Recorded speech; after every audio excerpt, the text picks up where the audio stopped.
ગુજરાતની અંદર સ્થાનિક સ્વરાજ્યની ચૂંટણીનું આ વખતનું પરિણામ 2027માં ક્યાંક ભાજપને વધારે મોટો ફટકો આપી શકે એમ છે, કારણ કે અત્યારે પરિણામ આવવાના ચાલુ થઈ ગયા છે।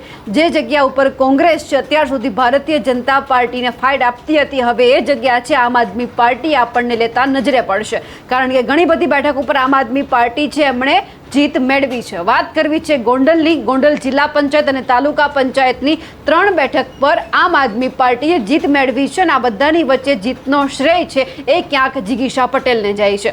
નમસ્કાર, આપ જોઈ રહ્યા છો નિર્ભય ન્યૂઝ અને હું છું આપની સાથે રિદ્ધિ। ગોંડલ નગરપાલિકા હોય કે પછી ગોંડલ જિલ્લા પંચાયત તાલુકા પંચાયતની બેઠકો કબજે કરવા માટે ભારતીય જનતા પાર્ટીએ ઘણો બધો પ્રચાર કર્યો। જયરાજસિંહ જાડેજા, એમના ધર્મપત્ની જે ધારાસભ્ય છે ગીતાબા જાડેજા, એમની સાથે ગણેશ ગોંડલ, આ બધા જ લોકોએ પ્રચાર ખૂબ જોરશોરથી કર્યો। ઘણી બધી બેઠકો ભારતીય જનતા પાર્ટીની ગોંડલની અંદર આવી હશે, પરંતુ જે ગોંડલ જિલ્લા પંચાયત અને તાલુકા પંચાયતની 3 બેઠક છે આમ આદમી પાર્ટીના ફાળે ગઈ છે અને આ બધાની વચ્ચે ક્યાંક અત્યારે જીતનો જશ્ન પણ મનાવવામાં આવી રહ્યો છે। 3 જગ્યા ઉપર જાડું ફરી વળ્યું છે અને ક્યાંક રાત દિવસે જિગીશા પટેલે મહેનત કરી છે તે પણ રંગ લાવી છે। આપણે એ પણ જોયું કે જે જયરાજસિંહ જાડેજા છે, ગમે તે સભા હોય, જે જિગીશા પટેલ છે તેમનું નામ લીધા વગર એમને હંમેશા આડે હાથ લેતા હતા, કહેતા હતા કે બહારથી લોકો આવે છે અને મારા ગોંડલને મિર્ઝાપુર કહીને જાય છે। મારું ગોંડલ મિર્ઝાપુર નથી પરંતુ ઉર્જાપુર છે। આ બધી જ વાત આપણે પ્રચાર પ્રસારમાં જોઈ, પરંતુ આ બધાની વચ્ચે જ્યારે 3 બેઠક આમ આદમી પાર્ટીએ કબજે કરી છે અને અત્યારે જબરદસ્ત જીતનો જે જશ્ન છે તે પણ મનાવવામાં આવી રહ્યું છે। દ્રશ્ય ઉપર પણ નજર કરીએ કે જ્યાં લોકો જિગીશા પટેલને ઊંચકી અને પછી ક્યાંક જીતનો જશ્ન મનાવી રહ્યા છે અને એમની સાથે તેમણે શું કહ્યું છે તે પણ સાંભળીએ।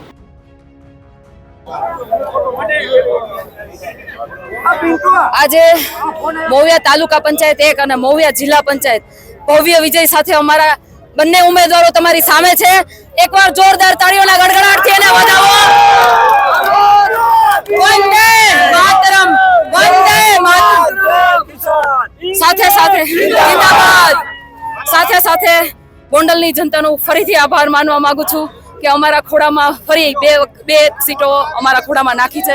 તાલુકા પંચાયત મોવિયા અને જિલ્લા પંચાયત મોવિયા, આપ સૌનો ખૂબ ખૂબ આભાર। આપ સૌનો જે પ્રેમ અમારી પર તમે વર્ષાવ્યો છે એના માટે આપનો ખૂબ ખૂબ આભાર। અમે તમારા આભારી છીએ અને જેવા કામ તમારા માટે કરતા હતા એવા જ કામ કરતા રહીશું। વધારે મજબૂતાઈથી, 100 ગણી મજબૂતાઈથી તમારા માટે કામ કરીશું। જય હિન્દ।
ગોંડલની અંદર જે જિલ્લા પંચાયત અને તાલુકા પંચાયતની 3 બેઠક આવી છે આમ આદમી પાર્ટીની, તેમને લઈ આપ શું માનો છો કમેન્ટ કરીને ચોક્કસથી જણાવજો. સાથે જ અમારી નિર્ભય ન્યૂઝ ચેનલને લાઇક, શેર અને સબસ્ક્રાઇબ કરવાનું ભૂલશો નહીં. નમસ્કાર.